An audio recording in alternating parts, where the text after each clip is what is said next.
We dismiss history at our peril. Liberty Nation Radio with Mark Angelides.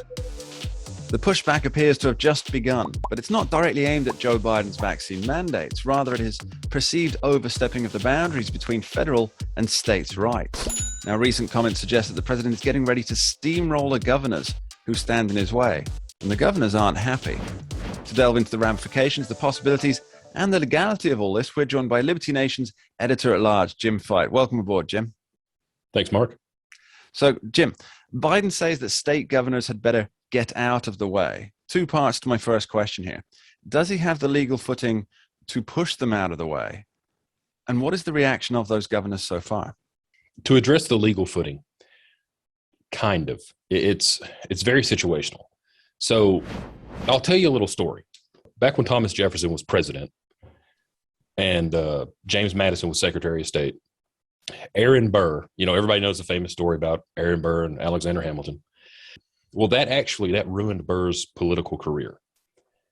And so apparently he came up with this plan to raise an army and either set up his own dynasty in the Louisiana Territory, which had just been acquired by the U.S., or to basically conquer Mexico.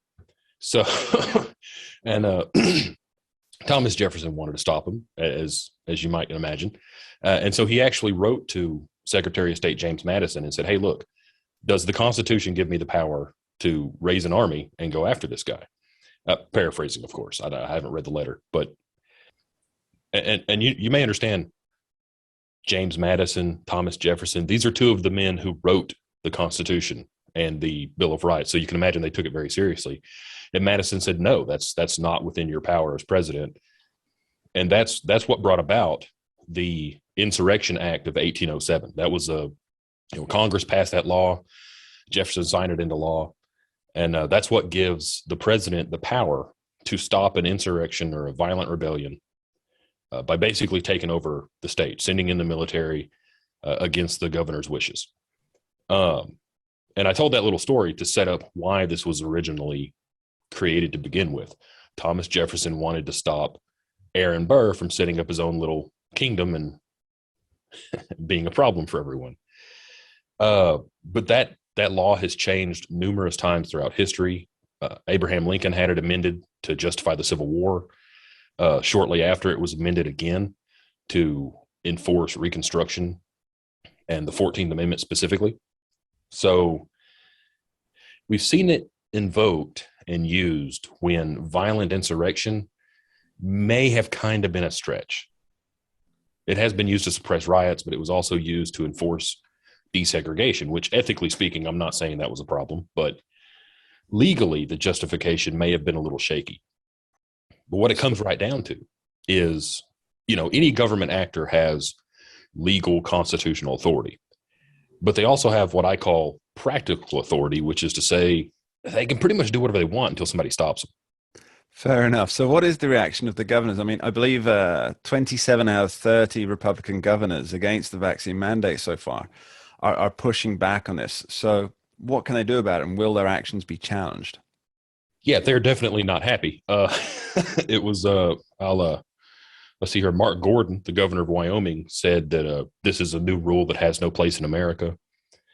The Attorney General of Texas, Ken Paxton, said that that's outside the role of the president to dictate the whole, mandating that any private business with more than 100 employees either enforce the employees getting the vaccine or fire them. So we are seeing a lot of pushback. And in a previous article, I had mentioned that there are, 30 of the 50 states are in Republican control. So ultimately, what's Biden going to do? Send 30 regiments of the military into 30 different states to lock it down? I mean, look, I certainly hope that doesn't happen.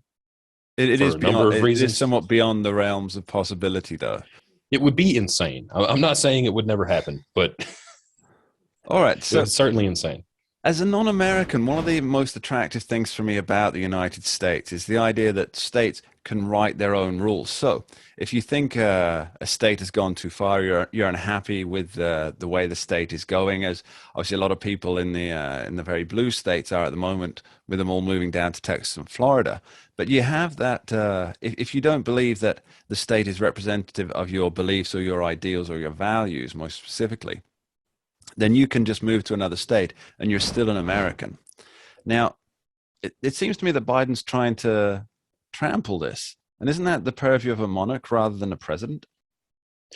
Oh, well, absolutely. And again, I'll go back to the history of the republic. We got to keep in mind, originally, the president was never intended to have anywhere near the power that we grant the president now. Or perhaps I should say that we allow the president to take. And yes, if that's one of the beautiful things about the United States of America, is that it is a union of otherwise sovereign states, or at least it was supposed to be. And if you didn't like something in California, you could move to Texas. If you didn't like something in Texas, you could move to New York, whatever. Of course, the farther you have to move, the greater the expense and the more the difficulty, but it's not like revoking your citizenship, going to another country. It's literally just packing up and moving. Let's talk practicality for a moment. With OSHA, the Health and Safety Administration, Biden could actually get these mandates passed, right? Or is it more likely that he's going to end up with a watered down version once OSHA finishes the drafting of the specific rules? Well, OSHA is an executive department, but it was also created by an act of Congress. So does OSHA have the authority to make these rules? Well, yeah, Congress said so, and thus far the courts haven't ruled otherwise. It's not a matter of like OSHA is going to shut anybody down or go in there and, hold you down and make you take a vaccine or anything. But they can certainly fine a company out of existence if it refuses to comply. Well, here's what I think will happen. I think OSHA will give Biden as close to what he wants as they feel is practically enforceable. Now, what that will end up being, who knows? But the result, whether or not it actually is allowed to be put into effect or not, is all going to depend on how the courts deal with these 27 lawsuits. All right. Now, Jim, it's clear from polling that some folks in America think that Biden is right and he's right to try and enforce these mandates, as is their right to think so. But the Democrats, they are in a precarious position with these razor-thin majorities in both the House and the Senate. So what happens in 2022 to the mandates if or when they lose the majorities, which is, historically speaking, quite likely? Well, anything done by, presidential executive order isn't necessarily going to be affected by a change in control of Congress immediately. Having said that, if the Democrats lose majority in both houses and the Republicans gain enough control of the Senate, you could very well see federal laws passed to protect states' rights. Just a quick follow-up on that. So if the Democrats lost both majorities and the new Congresses that would be, for example, Republican-controlled, and they drafted policies and passed policies that would either limit or pull back on these mandates, Biden would still have to sign those. Is that correct? Well, yeah, he would have to sign them, or we would have to get what's called a veto-proof majority. Sure. All right. So this could be Joe Biden's opportunity to finally display the unity promise that he got elected on, right? Yeah, is that what you think is going to happen, Mark? Acts that a Republican-led Congress land on his desk. I think that's a day we'd all like to see unity in politics, correct? Yeah. That's what they say.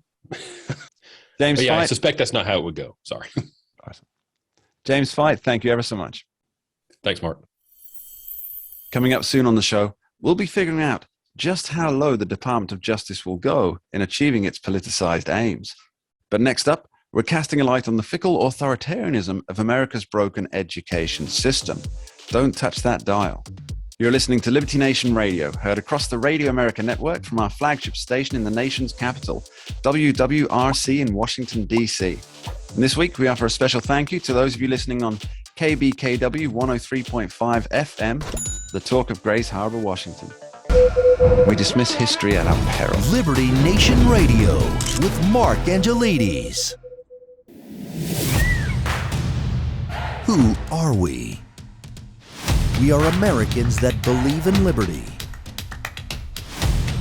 We are a project of the nonprofit One Generation Away. We are patriots who apply the founding principles to the issues of today. And they keep moving the goalposts on us.